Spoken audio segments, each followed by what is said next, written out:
Happy Friday, everyone. I am Tara Untershoot. And I'm Carrie Tucker. And we're real estate agents with Century 21 Fusion here in Saskatoon. We're coming at you again with our Friday 5. And today we're talking about 5 things that a seller should do to prepare for the home inspection. You have a deal in place and the buyers are excited. They've got their financing in order. And the last thing on the list is to get your home inspected. So there are some tips that we want to share with you as just a homeowner should have ready for the inspection. And as a disclaimer, we are in no way suggesting that you cover anything up. In fact, it's to shed light on everything a little bit easier, okay? And not to give the inspector the wrong impression. So we'll get this started with tip number 1.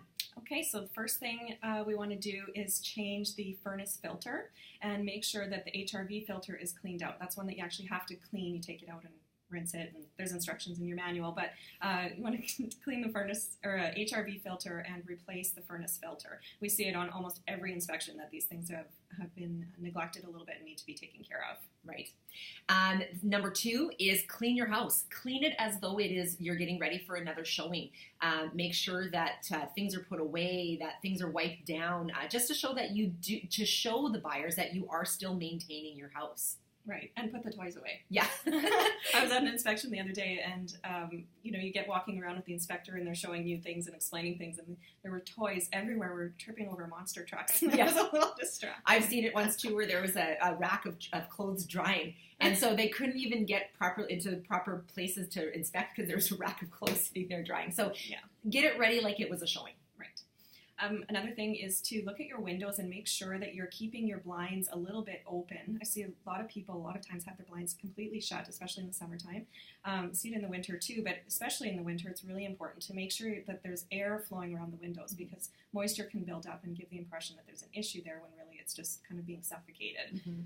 Yeah, that's just, again, another just general home maintenance item, right? So number 4 is attic access. Make sure that the attic access is free and clear of any kind of boxes or furniture so that the inspector can easily get into it. And also, if you are someone that seals their attic shut, which a lot of people do, but just make sure that it is unsealed or cut open, because the home inspector does need to get in there, and they won't cut a seal if the homeowner has sealed it. They need to they won't destruct that, so they don't want to do damage to your house. So if you are one that seals it shut, make sure that you've gotten it opened up, so Thank there's you. access. So it's easy access. So yeah.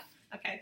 And then outside, you want to make sure that your downspouts are out and extended if need be, so that you're showing that you're keeping water away from the perimeter of the house. Mm-hmm. And it's something you should be doing anyway, but certainly it always comes up in inspection. If you don't have your downspouts out, they're going to talk about it. So yeah, they will. Best because practice. They don't know if you've had it. Even if it's not raining, put them down just to show that you are diligent in it. So right. Yeah. Okay, so that's our Friday 5. These are some tips, again, that were just in best practice in owning a home that we should be doing anyway, but they are things that get away on us and don't think about all the time. But for sure, before a home inspection, we hope you like our notes and take our advice and have a happy Friday.